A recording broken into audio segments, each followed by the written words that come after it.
Good morning. Hyderabad MMTS train లో దారుణం చోటు చేసుకుంది. 23 ఏళ్ల యువతి ట్రైన్ లో ప్రయాణిస్తూ ఉండగా కూడా తనపై ఒక అగాంతకుడు అత్యాచార యత్నానికి పాల్పడ్డాడు. దీంతో ట్రైన్ లో నుంచి దూకేసింది 23 ఏళ్ల యువతి. దీనికి సంబంధించిన బ్రేకింగ్ న్యూస్ మనం ఇప్పుడు చూస్తున్నాం. అయితే అనంతపురం జిల్లాకు చెందిన యువతి మేడ్చల్లోని ఓ ప్రైవేట్ సంస్థలో ఉద్యోగం చేస్తున్నట్లు కూడా పోలీసులు గుర్తించారు.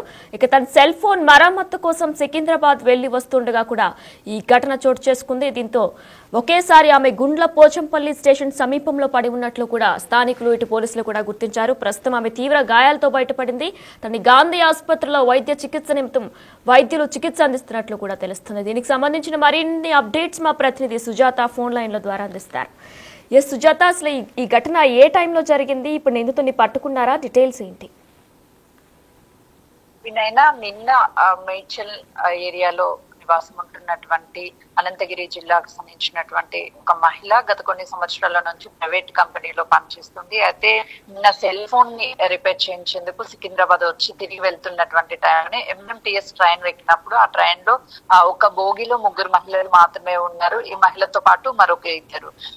నెక్స్ట్ స్టేషన్ లో దిగినటువంటి ఆ 2 మహిళలు, ఆ తర్వాత బోగిలో ఉన్నటువంటి ఈ మహిళను గమనించినటువంటి ఒక అగాంతకుడు తన అత్యాచార ప్రయత్నం చేస్తున్నటువంటి నేపథ్యంలోనే తన నుంచి తప్పించుకోవాలి అని ట్రైన్ లో నుంచి కిందకి దూకింది. అయితే అక్కడే గుడ్లపోచమ్మ స్టేషన్ వచ్చినటువంటి టైంలోనే కిందకి పడిపోవడం, ఆ తర్వాత స్థానికంగా ఉన్నటువంటి వాళ్ళు చూసి 108 కి కాల్ చేస్తే వెంటనే కూడా అటు అంబులెన్స్ పోలీసులకు సమాచారం ఇవ్వడంతో కేసును నమోదు చేసుకున్నారు. ప్రస్తుతం ఆ మహిళకి సంబంధించినటువంటి వివరాలన్నిటినీ కూడా సేకరిస్తున్నారు. వేరే ప్రాంతం నుంచి ఇక్కడికి వచ్చి తను ఉద్యోగం చేసుకుంటూ ఇక్కడే ఉంటుంది. తనకి సంబంధించినటువంటి వాళ్ళు ఎవరు ఇక్కడ లేరు, ఒక ప్రైవేట్ హాస్టల్లో మాత్రమే ఉంటుంది. అయితే వీళ్ళ కుటుంబ సభ్యులకు పోలీసులు ప్రస్తుతం సమాచారాన్ని అందించారు. గాంధీ హాస్పిటల్లో మెరుగైన వైద్యం కూడా అందిస్తున్నామని అటు డాక్టర్స్ చెప్తున్నారు. ప్రస్తుతానికి అక్కడ ఉన్నటువంటి సీసీ కెమెరాస్ తను ఏ స్టేషన్ లో సికింద్రాబాద్ స్టేషన్ లో తను ట్రైన్ ఎక్కినప్పటి నుంచి అక్కడ ఆ వ్యక్తి ఎక్కడ దిగాడు, ఏంటి, అసలు ఎవరు అని ఆ వ్యక్తి కోసం పోలీసులు అయితే మాత్రం ఆరా తీస్తున్నటువంటి పరిస్థితి ఉంది. వినాయన సుజిత, మరి ప్రస్తుతం తనని గాంధీ ఆసుపత్రిలో చేర్చినట్లు తెలుస్తుంది. తన పరిస్థితి ఎలా ఉంది? దాని గురించి డాక్టర్స్ ఏమైనా చెప్పారా? ప్రస్తుతానికైతే వైద్యులు ఎలాంటి హెల్త్ బులెటిన్ ని రిలీజ్ చేయలేదు. తనకి గాయాలు ట్రైన్ నుంచి ఓ స్పీడ్ గా వెళ్తున్నటువంటి ట్రైన్ నుంచి కిందకు దూకడంతో తీవ్ర గాయాలైనట్లు తెలుస్తుంది. వాళ్ళ కుటుంబ సభ్యులకి మాత్రం పోలీసులు సమాచారం ఇచ్చారు కాబట్టి ప్రస్తుతం తనకి మెరుగైన వైద్యాన్ని అందిస్తున్నట్లు తెలుస్తుంది. కేసు నమోదు చేసుకొని ఆ వ్యక్తి ఎవరు, ఏంటి, మహిళల్నే టార్గెట్ చేసుకొని ట్రైన్లలో ప్రయాణిస్తున్నటువంటి అగంతకుడు గతంలో తన మీద ఎలాంటి కేసులైనా నమోదయ్యాయి, ఎక్కడ అతను ట్రైన్ ఎక్కాడు, ఎక్కడెక్కడ దిగాడు, ఎందుకంటే ఇప్పటికే ఆ యువతి పోలీసులు చెప్పినటువంటి సమాచారం ప్రకారం చెక్స్ షర్ట్ వేసుకొని నల్లగా సన్నగా ఉన్నాడు అని కొన్ని తనకి సంబంధించినటువంటి క్లోజ్ చెప్పారు. కాబట్టి దాని వివరాల ప్రకారం కూడా తను స్టేషన్ ఎక్కిన దగ్గర నుంచి దిగేంత వరకు ఉన్నటువంటి సీసీ కెమెరా ఫుటేజ్ అంతా కూడా పోలీసులు సేకరిస్తున్నారు. వినాయన సుజాత, మరి ట్రైన్స్ లో ఎప్పటికప్పుడు కానిస్టేబుల్స్ కూడా తనిఖీలు చేస్తూ ఉంటారు. అలా మరి ఆ ట్రైన్ లో నిన్న కానిస్టేబుల్స్ ఎవరు కూడా తనిఖీ చేయలేదా? ఇటువంటి దాంట్లో మరి సీసీ కెమెరాస్ ఏం లేవా? అసలు ఈ ఘటన టైమింగ్ ఏమైనా దాని గురించి ఏమైనా పోలీసులు చెప్పారా? ఏ టైంలో ఈ దారుణం చోటు చేసుకుంది అనేది? వినైనా ఇప్పటికే పోలీసులు కేసుని దర్యాప్తు చేస్తున్నారు. ఈ ఘటన జరిగింది రాత్రి 8:30 గంటల ప్రాంతంలో కాబట్టి నిన్న ఆదివారం కూడా అవడంతో అటు పోలీసులు కూడా ఆ సమయంలో ఎవరు లేరు ఆ ట్రైన్ లోపల అని అందుతున్నటువంటి సమాచారం. ఎంఎంటీఎస్ అంటే సాధారణంగా సోమవారం నుంచి శుక్రవారం వరకు కొంచెం రద్దీగా ఉంటుంది. వీకెండ్స్ సాటర్డే సండే కొంచెం ట్రైన్స్ ఖాళీగా ఉండడం వల్ల దాంతో పాటు ఎవరైతే నిన్న ప్రయాణిస్తున్నటువంటి ఆ మహిళ ఎక్కినటువంటి బోగిలో ఎవరు లేరు, కేవలం 2 మహిళలు మాత్రమే ఉన్నారు. ఆ 2 దిగాక ఇతను ఒంటరిగా ఉన్నటువంటి మహిళల్ని టార్గెట్ గా చేసుకొని తన మీద అత్యాచార యత్నం చేసే ప్రయత్నం చేశాడు అని అందుతున్నటువంటి సమాచారం. తన నుంచి తప్పించుకోవడానికి కిందకి దూకింది కాబట్టి అక్కడ ఉన్నటువంటి సీసీ కెమెరాలు ఏవైనా క్యాప్చర్ అయ్యాయా లేదా, అసలు ఆగంతకుడు ఎక్కడి నుంచి ప్రయాణిస్తున్నాడు, లోకల్ ట్రైన్సే కాబట్టి సికింద్రాబాద్ నుంచి లేదంటే మరే ఇతర స్టేషన్ లో తను ఎక్కాడు, అసలుకి తనకి సంబంధించినటువంటి టికెట్ తీసుకున్న దగ్గర నుంచి తను ట్రైన్ ఎక్కేంత వరకు తన దగ్గర ఉన్నటువంటి డీటెయిల్స్ అంటే ఏ బోగిలో ఎక్కాడు, ఏ బోగి నుంచి ఏ బోగికి వెళ్ళాడు, ఇలాంటి వివరాలన్నిటిని కూడా సేకరించాలి. అంటే అటు రైల్వే స్టేషన్ కి అక్కడ వివరాలు తీసుకోవడంతో పాటు మరోవైపు ఈ సీసీ కెమెరా ఫుటేజ్ అనేది కూడా ఈ కేసుకి సంబంధించి కీలకంగా మారనున్నది. ఆ అమ్మాయికి అతను ఎవరు, ఏంటి అనే వివరాలు ఎలాంటి విషయాలు తెలియవు, ఎవరో అగాంతకుడు తన మీద అత్యాచార యత్నం చేయబోయాడు అని చెప్పేసి తను ఫిర్యాదు చేసింది.